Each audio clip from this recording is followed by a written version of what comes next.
Hello, c'est Estelle et bienvenue dans la pile à lire de l'été 2025.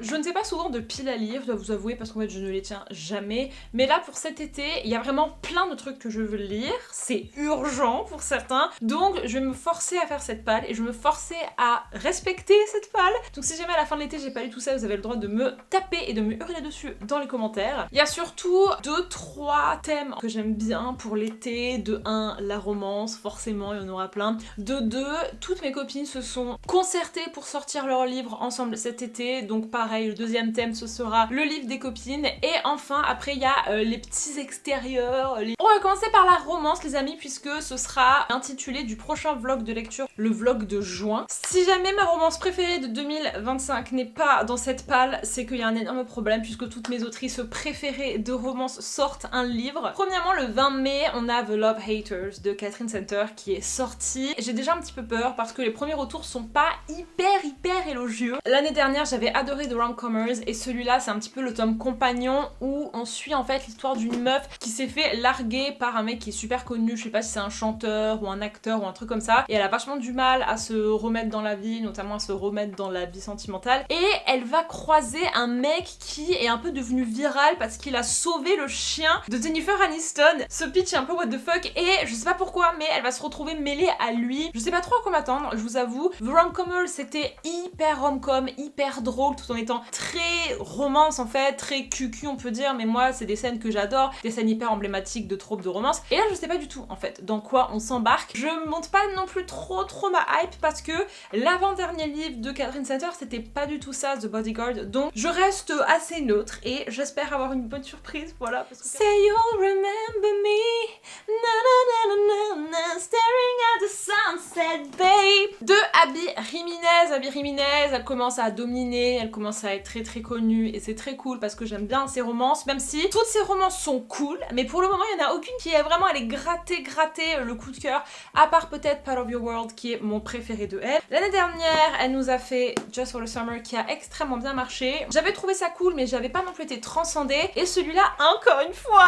les reviews sont pas ouf. Peut-être que moi je vais adorer parce que des fois on sait pas, on passe un petit peu dans un mood estival, il y a la mer, il y a un coucher de soleil, et c'est encore une fois extrêmement triste puisque Abby elle écrit des romances qui te déchirent le cœur, où les personnages ils ont tous plein de problèmes, que ce soit dans leur famille, dans leur taf, dans leur vie perso, des maladies, des traumas et ses parents, ou un problème fait qu'elle est obligée en fait de partir et du coup elle lui dit qu'il faut qu'il se sépare, il doit l'oublier, machin, son combat lui il arrive pas vraiment à l'oublier et qu'au final il se retrouve. Enfin bref, ça promet d'être absolument déchirant et pour le moment c'est le moins aimé de Abby, donc j'ai un peu peur, j'ai un peu stress, mais peut-être que justement c'est ça qui va faire que ça va être mon préféré, je ne sais pas. Donc celui-là, attendez-vous à ce que je lise dans le prochain vlog de lecture. Ensuite, un autre tome compagnon d'une autre saga compagnon. Franchement, les sagas compagnons c'est quelque chose en romance, hein. Can't Get Enough de Kennedy Ryan. Celui-là c'est le tome 3 de la saga Before I Let Go, This Could Be Us, qui le premier tome il a été traduit avec la couverture de merde là. J'attends toujours la traduction du deuxième tome, et celui-là c'est le troisième tome. En gros on suit des femmes qui ont la quarantaine, qui sont dans cette ville là qui fait un petit peu banlieue américaine. Elles ont chacune plein de problématiques dans leur vie et elles envoient du gros lourd, elles sont vulnérables, elles te montrent leur quotidien, elles te montrent leurs sentiments, leurs émotions. On suit en fait tout autant leur parcours de femme que leur romance, que leur parcours de mère, de sœur. J'ai été absolument époustouflée par This Could Be Us et du coup j'ai des gros attentes pour celui-là, même si encore une fois Chandler, donc qui est ma booktubeuse préférée, l'a lu et n'a pas kiffé, et je suis trop nerveuse là parce que cette meuf là je la mets sur un piédestal les gars, genre elle a révolutionné ma vision de la romance parce que avant elle j'avais jamais lu des couples entre guillemets vieux qui ont des enfants, qui n'ont pas 6 mois mais qui ont 12 ans, et j'adore, je veux plus consommer de ce genre de romance. Et donc là c'est sur Hendrix, là la vie parfaite, une famille, des amis, un business et tout, c'est une meuf qui est à fond, non pas le temps de malade, et elle n'a juste pas de petit amoureux, petite amoureuse, parce qu'elle avait l'impression que personne en fait pouvait réussir pas keep up quoi. C'est quoi ce que Ariana elle dit? I won't come down for you, meet me there, in the stratosphere. Genre si tu veux être avec moi mec, faut que tu t'élèves là, il faut que tu t'élèves à mon niveau. Ils sont plutôt sexy ceux-là, voilà, c'est des âges matures et responsables. Celui-là, je sais déjà que c'est un banger parce qu'il a été validé par toute la population et du coup je pense que j'ai peur de le lire parce que qui dit banger dit il faut que moi aussi je dise que ce soit un banger. Left of Forever de Tara DeWitt. Tara DeWitt, c'est une de mes nouvelles autrices de romance préférées de l'année dernière. Elle a écrit Savor It qui a été une surprise spectaculaire. C'est un second chance. Et de base, moi j'aime pas trop les second chances. On suit Ron et Elise qui étaient amoureux quand ils étaient ensemble, qui ont eu un enfant, sauf que il y a eu un bug et ils se sont divorcés dans leur trentaine. Leur vie se sépare jusqu'au jour où elles se retrouvent. Et là, ils ont la quarantaine, encore une fois, j'adore. Ils vont se retrouver lors d'un road trip et ça va réallumer la flamme entre eux. Ok, je suis très intriguée. J'espère que ça va être bien fait, qu'on va vraiment comprendre quel a été en fait l'élément déclencheur et que ça va pas juste être un truc horrible, impardonnable. Prochain vlog de lecture les gars, il va y passer. Il y a une madame là qui a annoncé un livre comme ça là et qui a retourné tout l'internet. Problematic Love Summer Love, Problematic Summer Love de Ali Hazelwood. À quel moment la meuf, à quel moment elle nous balance ce truc? Genre qui était au courant de ça? Qui? Personne. Genre nous on pensait qu'on fallait attendre Bride 2 en octobre là, Deep End Bride 2 c'était suffisant. Non, la meuf elle te balance une romance comme ça. Donc moi je dis pas non, sauf que, attention, problématique. Genre la meuf elle assume. J'aime bien qu'elle assume et elle mette problématique dans son titre. Nous avons un age gap entre une meuf qui est très jeune, qui a peut-être 21, 22 ans, et un mec qui est vieux. Je sais pas quel âge il a, 38 ans, 35 ans, je ne sais pas. Et en gros ils se croisent l'été. Est-ce que c'est le père d'une copine à elle? Est-ce que je ne sais pas qui c'est? Je ne sais pas qui est ce mec, mais en tout cas ils ont un age gap et ça se passe pendant l'été. Ils sont peut-être en vacances en Italie. Alors le age gap, qu'est-ce que j'en pense? J'en pense que dans ma vie je ne le ferai pas, mais si c'est bien écrit, si jamais comme Ali le fait très bien, tu me mets un contexte qui est super chouette, je peux kiffer, je peux aimer. Et genre juste genre la variété de cette meuf quoi. Elle nous a sorti une romance BDSM et maintenant elle nous sort une romance age gap. J'ai l'impression qu'elle va prendre tous les tropes un peu touchy et qu'elle va le faire mais comme ça. Elle a du culot et ça j'aime bien. J'aime bien qu'elle ait du culot et j'ai hâte de voir comment elle l'a travaillé parce que mine de rien, Deep End, j'ai trouvé qu'en fait elle avait vachement amené de fraîcheur et d'explication en fait à toute cette trend de BDSM et surtout qu'elle l'avait très bien fait, que c'était hyper adapté au lectorat, à l'âge des personnages et qu'elle nous avait pas juste balancé ça en plein milieu du livre. Donc peut-être qu'elle va avoir la même approche un petit peu didactique dans celui-là, je ne sais pas. Et enfin, la dernière grande madame qui nous sort un livre en juin, je ne l'ai pas encore mais je vais bientôt l'avoir. Sounds Like Love de Ashley Poston. Moi et Ashley Poston, on a eu une petite engueulade l'année dernière parce que il est où est, je crois que je l'ai vendu. A Novel Love Story, j'ai trouvé extrêmement nul. Je suis désolée de le dire, mais c'était extrêmement nul. Alors que The Dead Romantics avait changé ma vie. Il y a eu un petit pépin, mais c'est pas grave. Elle revient avec Sounds Like Love, où je crois que ça parle de gens qui se connectent grâce à la musique parce qu'ils vont écrire un morceau ensemble et que ça va un petit peu faire vibrer des choses en eux. Je crois qu'il y a un bail, un peu de magie en lien avec la musique. J'aimerais juste en fait qu'elle nous refasse un livre où tu sens que ça sort de ses tripes, tu vois, et que t'aies pas l'impression qu'en fait elle doit enchaîner les livres et que du coup elle écrit un petit peu tout et n'importe quoi. Donc voilà, ce sont les 6 romances que j'attends avec le plus d'impatience. C'est mes autrices, bref, il y a intérêt à avoir un 5 étoiles parce que si jamais toutes me déçoivent, je vais être complètement dépitée. Et maintenant, on va passer aux copines. Ce type de vidéo peut aussi être juste une amie indigne parce que j'ai attendu maintenant pour lire tous ces livres, mais je préfère me poser et lire calmement. Premièrement, on a La Voix de l'Orée de Marie Fabre, ma petite Marie. Je vais lire celui-là dans le vlog de juillet qui sera un vlog complètement consacré à plein de lectures VF. Je ne sais pas grand-chose finalement de cette histoire à part qu'on est dans une ville et que ça parle énormément de politique, qu'il y a l'émergence d'une nouvelle science et que ça met un petit peu en danger certaines personnes et qu'on va suivre l'histoire d'un journaliste, je crois, ou du moins il y a plusieurs points de vue et que c'est incroyable. Ça a été validé par plein de gens, ça a été validé par Clara et je sais déjà que c'est spectaculaire et j'ai tellement hâte de découvrir la plume de Marie. Donc pareil, je vous en dirai des nouvelles, c'est du young adulte, c'est une trilogie et je sais déjà que c'est une pépite.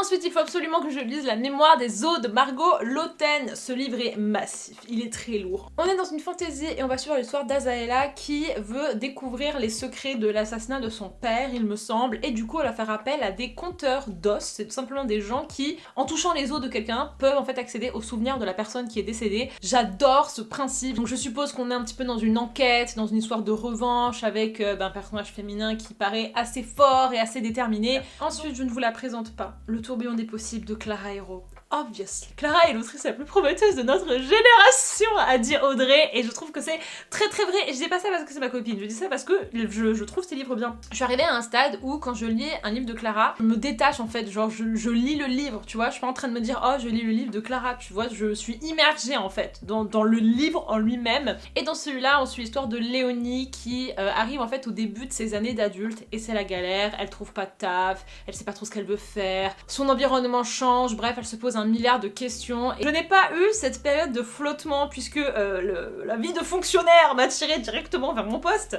mais c'est quelque chose que je vois beaucoup de mes copines traverser et du coup je trouve que c'est très très cool d'en avoir fait le thème d'un livre. Un autre livre qui sera inclus dans ce vlog de juillet, il s'agit du Prince sans terre de Liz Chrysler, le tome 2 de La Bénie de Césarée. Techniquement c'est pas le tome 2 en fait, c'est des tomes compagnons où tu suis une personne par continent dans cet univers de fantasy et les histoires se passent pas forcément les unes après les autres mais plus ou moins en même temps. Tu voyages, tu vois un petit peu tous les points de vue sur la guerre, sur les royaumes, sur la politique et tout ça. Donc et là on suit l'histoire de Maël qui était donc un personnage dont on avait entendu parler dans le tome 1 et j'ai trop hâte de le rencontrer et Lys a pas mal parlé en fait de ce roman. C'est un roman qu'elle a eu un petit peu de mal à écrire et maintenant il n'est pas forcément compris comme elle le voudrait par les lecteurs et moi je veux vraiment en profiter à 100% et le considérer comme il est et ne pas en fait le comparer à sa grande sœur parce que comme a dit Lys, c'est vraiment deux protagonistes littéralement opposés, leurs histoires n'ont rien à voir, le rythme des livres n'ont rien à voir, donc ouais, moi je suis prête à me lancer là-dedans. Dans le tome 1 on était à Césarée et là on passe à Arthos, donc Césarée et Arthos sont en guerre et Maël, et ben ça fait très longtemps qu'il se bat pour que justement Arthos gagne. Il y a une petite romance, il y a des complots, il y a du suspense, bref c'est de la fantaisie à royaume les gars. J'adore Lys, j'aime trop cette meuf donc j'ai trop hâte. Ensuite, dans la liste des livres des copines, bon alors c'est pas vraiment ma copine, mais je la suis sur Instagram, donc je considère qu'à partir du moment où tu es sur Bookstat, tu es mon amie. Podam Aude Ziegelmeyer, on est sur un remake du conte de Podane. Je ne sais pas trop précisément ce que c'est en fait que ce conte. Je crois en fait que c'est l'histoire d'une princesse qui, pour ne pas se marier, s'enfuit du château en se déguisant en âne, mais là, il doit avoir une métaphore un petit peu plus complexe que ça. Moi j'aime bien les fantaisies où on parle de princesse qui s'enfuit parce qu'elle veut pas se marier, c'est très très bien. La plume est à ce qui paraît extrêmement poétique et c'est un conte que je connais pas du tout, du coup je suis hyper curieuse de voir comment elle est un petit peu remasterisée. Et enfin, les brûleurs d'or de Alice Paria. Celui-là il m'a été gentiment envoyé par Screenéo et j'ai eu l'occasion de croiser Alice au salon du livre qui me l'a dédicacé. On est encore une fois dans une fantaisie young adulte. Et ensuite l'histoire de Cléo qui va je crois entrer dans une espèce d'académie réservée à des magiciens ou quelque chose comme ça et en gros elle arrive et il y a un énorme décalage avec les autres apprentis qui sont là-dedans depuis très longtemps.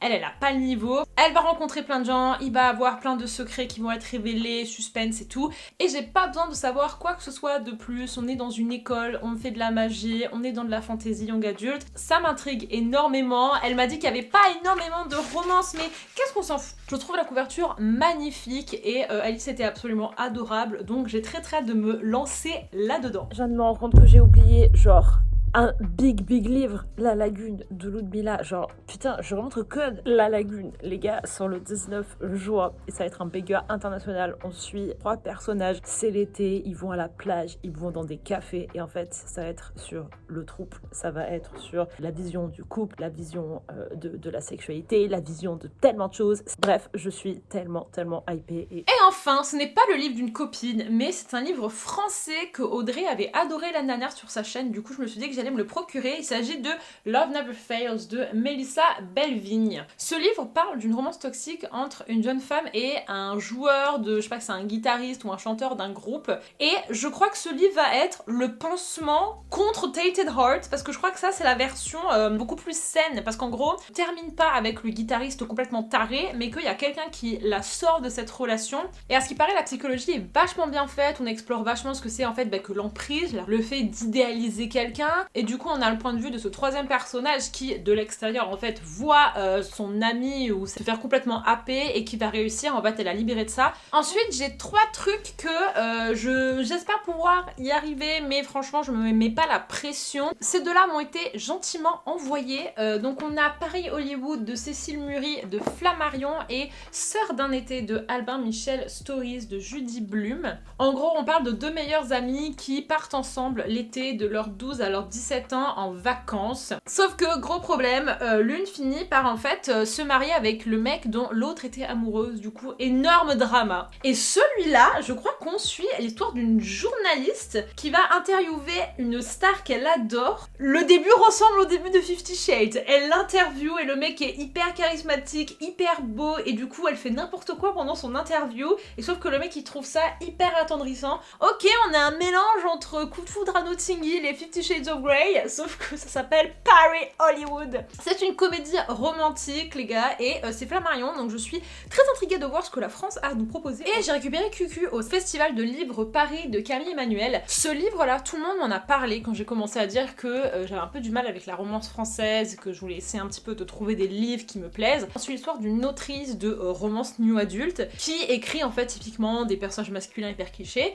sauf qu'un jour ils prennent vie en fait et ils sont là devant elle et du coup elle se rend compte d'à quel point, enfin c'est pas du tout en fait ça qu'on veut dans la vraie vie et que tous ces mecs là c'est pas du tout en fait un idéal masculin. Et encore une fois on est sur un truc qui est en même temps parodique et en même temps dénonce aussi vachement en fait tous ces codes d'écriture où on met des mecs torturés, mal alpha, donc j'ai trop hâte aussi de lire celui-là, je sens que ça va beaucoup me plaire. Maintenant les amis, nous allons entrer dans la catégorie les livres autres. Nous avons bien évidemment Watch Me Whip, Watch Me Nene de Tahereh Mafi. Je ne sais même pas en fait, est-ce que ce livre mérite une introduction? Je pense que oui. Vous connaissez peut-être cette saga avec les yeux, c'est la saga Shatter Me. C'est ma saga préférée de Tahereh, sauf que après la trilogie initiale, elle a décidé de rajouter une deuxième trilogie qui personnellement ne m'a pas plu du tout. Elle a écrit une autre saga, This Woven Kingdom, que je vais relire, ne vous inquiétez pas, je veux lire cette saga et la terminer. Et là, 10 ans plus tard, elle nous sort un spin-off de Shatter Me où on suit James, qui était donc le petit frère de Warner et Adam, avec une petite mademoiselle. Et il est rose et je l'ai acheté à Waterstones à Londres et regardez, look at this. Donc, est-ce que je vais être complètement traumatisée par ce livre? Oui, Warner et Juliette sont là-dedans. Ils ont 30 piges, je crois qu'ils ont un enfant. Ça va être très bizarre parce qu'en fait c'est mes personnages préférés de toute la vie hein. Genre vraiment, hein, c'est des gens, enfin c'est mon mari. On est dans de la dystopie au fait, j'ai pas précisé. Donc c'est un monde apocalyptique après la 3e guerre mondiale où il y a un système totalitaire qui a été mis en place et qui a été renversé par Juliette dans la saga Shatter Me. En gros, il y a un dernier endroit qui a pas encore été soulevé par la révolution et Rosabelle elle est dans cet endroit. Donc en gros ça va être genre Enemies to Lovers et ben James lui il est envoyé pour en fait péter la gueule à tous ces gens, si je comprends bien, et du coup amener la révolution jusqu'à ce pays-là. Sauf que Rosabelle en mode non, tu ne vas pas faire la révolution. Et ils vont tomber amoureux, et merci bien, et c'est une nouvelle trilogie. Pour le moment, les gens l'adorent. Les gens adorent ce livre. Il y a quand même un grand risque que j'adore parce que j'adore ce monde, j'adore ces personnages, j'adore la plume de Tahereh, et justement le fait que peut-être elle sorte de ces storylines qu'elle a vues et revues de Warner, Juliette et tout, et qu'en fait elle s'attache à d'autres personnages 10 ans plus tard, ça lui laisse une liberté en fait de repartir à zéro. J'ai quand même une petite intuition que je vais adorer ça. C'est comme si tu pouvais relire Shatter Me et avec ce livre-là. Ensuite, la recommandation mensuelle de Clara, évidemment, Green Dot de Madeleine Gray. Clara m'a envoyé un message, c'était en avril, elle m'a envoyé un screen de ce livre, elle m'a dit « Meuf, tu dois lire ce livre !» Et là j'ai dit « Ok !»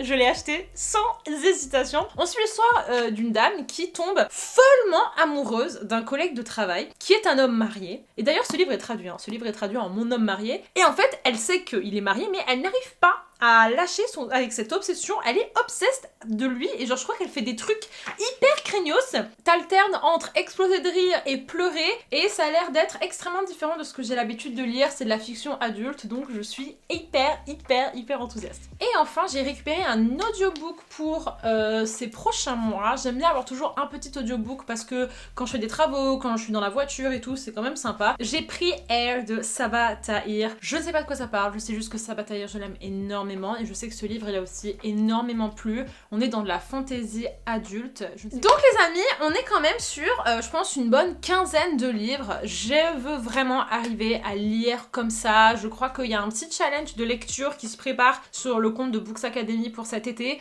J'avais participé l'année dernière et ça m'avait permis de booster de ouf mes lectures. Du coup cette année je vais essayer de reparticiper. Et voilà, ben, vous savez un petit peu ce qui va être au menu pour moi cet été. Du coup attendez-vous à ce que j'en parle un peu partout sur Insta, sur YouTube et tout ça.